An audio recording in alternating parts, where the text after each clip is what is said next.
Kita tuh sering banget kan ngeliatin planet-planet di langit malam, tapi gimana nasib bulan? Pernah kepikiran nggak sih dari mana sebetulnya mereka semua berasal? Nah, siap-siap ya, soalnya teleskop luar angkasa James Webb baru aja ngasih kita intipan pertama proses kelahiran sebuah bulan. Dan ini bakal ngubah cara kita memandang alam semesta. Kenyataannya nih, di alam semesta ini, jumlah bulan itu kemungkinan besar jauh lebih banyak dari jumlah planet. Beberapa di antaranya bahkan bisa jadi punya kondisi yang mendukung kehidupan loh. Tapi yaitu, proses penciptaannya selama ini jadi salah satu teka-teki kosmik terbesar. Jadi gimana sih sebenarnya sebuah bulan itu dilahirkan? Jadi, selama berpuluh-puluh tahun, para ilmuwan tuh cuma bisa berteori. Mereka bikin model komputer yang rumit, bikin hipotesis, tapi mereka nggak pernah benar-benar melihat prosesnya terjadi. Semua pemahaman kita itu cuma kayak gema dari masa lalu, tersembunyi di balik jurang waktu kosmik yang dalam banget. Tapi, sekarang semua itu berubah total. Era tebak-tebakan udah selesai. Berkat keajaiban teknologi, kita seakan-akan dapat kursi di barisan paling depan buat nonton salah satu pertunjukan paling fundamental di alam semesta, kelahiran sebuah bulan. Oke, jadi gimana ceritanya kita bisa sampai di titik ini? Sebelum Webb benar-benar buka mata kita, petunjuk terbaik yang kita punya soal kelahiran bulan, ternyata ada di dekat kita, di tata surya kita sendiri. Kuncinya ada di sesuatu yang namanya piringan sirkum planet. Coba deh bayangin, ini kayak lokasi konstruksi kosmik, jadi ini tuh cincin raksasa, isinya gas dan debu yang muter-muter di sekitar planet yang baru lahir. Dan dari bahan inilah, bulan-bulan diperkirakan terbentuk. Bukti utamanya dari mana? Coba deh lihat raksasa gas kita, Jupiter. 4 bulan terbesarnya, yang kita kenal sebagai bulan Galilean, itu berbaris rapi di satu bidang orbit yang sama. Persis seperti yang kita harapkan kalau mereka lahir dari piringan yang sama, kan? Komposisi es mereka juga mendukung teori ini. Ini petunjuk yang kuat banget, tapi ya tetap aja, ini petunjuk, bukan bukti nyata. Kita cuma lihat hasil jadinya, bukan proses pembuatannya. Oke, dari petunjuk di halaman belakang rumah kita, sekarang kita lompat ke penemuan paling mutakhir. Inilah bukti nyata yang baru aja ditangkap oleh teleskop Webb. Momen yang udah ditunggu-tunggu para astronom selama beberapa generasi. Ngeliat piringan sirkum planet yang jaraknya ratusan tahun cahaya itu, susahnya minta ampun. Kenapa? Soalnya ukurannya relatif kecil, redup, dan sering ketutupan sama cahaya terang dari bintang induknya. Ini tuh kayak nyoba ngeliat kunang-kunang di samping lampu sorot dari jarak ribuan kilometer. Iya, susah banget sampai sekarang.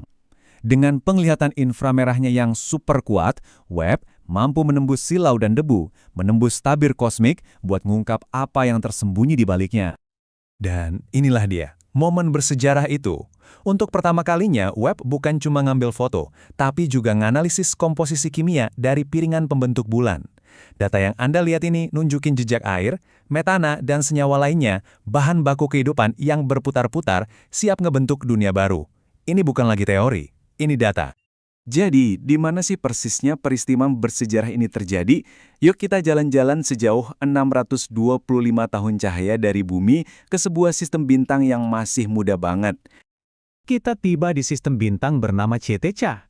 Para ilmuwan bilang ini kayak lokasi konstruksi kosmik, tempat bahan-bahan mentah buat bulan baru lagi ngumpul di sekitar planet muda. Biar kebayang betapa gilanya pengamatan ini, kita coba lihat skalanya ya. Cahaya dari sistem bintang ini butuh waktu 625 tahun buat sampai ke teleskop kita. Artinya, kita ngelihat kondisi di sana saat Galileo bahkan belum nyempurnain teleskop pertamanya. Dan di skala kosmik, sistem ini tuh masih bayi banget, umurnya baru sekitar 2 juta tahun. Ini super mudah, ibaratnya kayak bayi manusia yang baru berumur beberapa hari, dan proses pembentukan planetnya sendiri masih berlangsung di depan mata kita. Dan yang lebih gila lagi, piringan pembentuk bulan ini jaraknya 46 miliar mil dari bintang induknya. Jauh banget. Ini nunjukin kalau alam semesta bisa ngebangun sistem planet dalam skala yang jauh lebih besar dan beragam dari yang pernah kita bayangin.